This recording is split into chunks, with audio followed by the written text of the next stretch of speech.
The Global Partnership for Sustainable Development Data and the Kenyan government are hosting a number of African countries in Kenya today. They're seeking commitments in the fields of climate, migration, business and agriculture generally to gather better data and then apply that information to make better policy. But of course, there does remain a problem in data-led development. Let's get a little more data on this particular story. Dr. Melamed is the Executive Director of the Global Partnership for Sustainable Development Data. She's with me in studio right now. Thank you for your time. Pleasure to be here. So we've moved from Millennium Development Goals, now we talk about SDGs, but where's the data gap in SDGs? What do we not know that we need to know in order to execute those SDGs properly?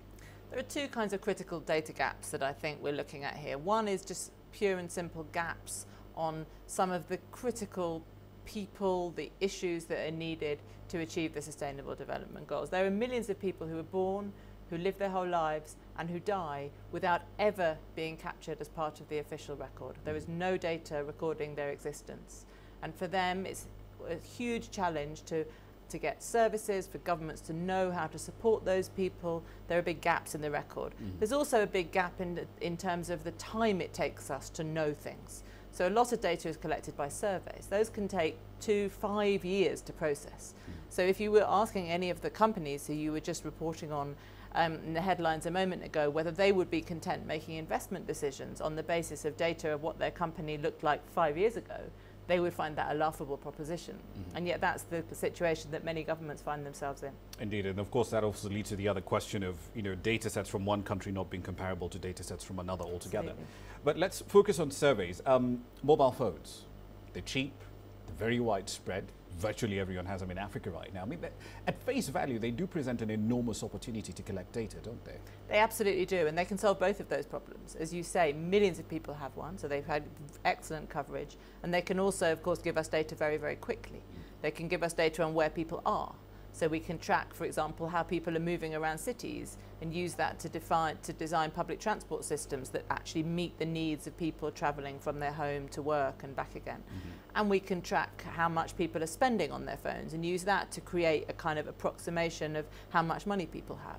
So there are many, many things that mobile phones can tell us in terms of filling the gaps and giving us the data more quickly. But of course there are challenges there. There are many people who are rightly concerned about issues of privacy and security. What does it mean for other people to have access to that kind of data, and how will it be used? And it's not just data per se, it's the metadata as well that's also of key concern here. Absolutely. It's the metadata, and it's deriving the insights from that data.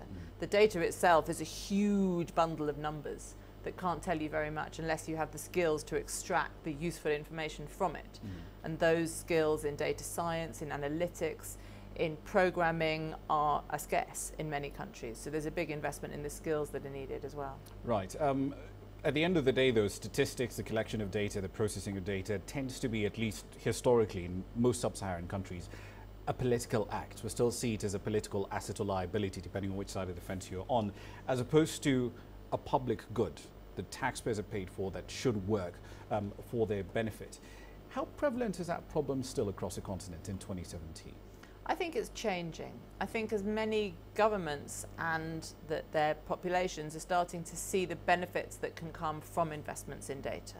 So along with Kenya, Sierra Leone is the other co-hosting government of this event over the next few days. And there, of course, they really saw very starkly how data was absolutely critical in helping them to overcome the horrendous Ebola epidemic. And I think that's really brought home to governments and to people the need for investing in data, not for its own sake, but as part of the infrastructure to create the changes in people's lives that governments should be all about. All right, let's tie this up.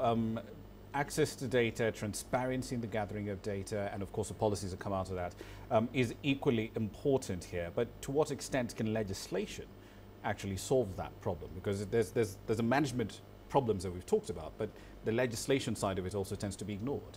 Absolutely. Legislation is a big part of the issue. We were talking a minute ago about mobile phone data, and there, of course, the challenge for governments is to actually get access to that data from the private companies that hold it. Legislation is absolutely critical there in building the trust between governments and the companies to allow that data to be transferred, and in building the trust with the population that that data will be used within certain limits and in the correct way. So legislation is an absolutely critical part of the puzzle. Governments need to do other things as well, like investments in data, and ensuring that that their own systems are functioning well, that data is shared between departments. So there's many different parts of the puzzle here. Legislation is one, but as with all of these things, there's no single lever that we have to pull. There are many different things that have to happen to solve this problem. All right, Dr. Claire Melamed, we'll have to leave there for the time being. Thank you very much. Thank you very much.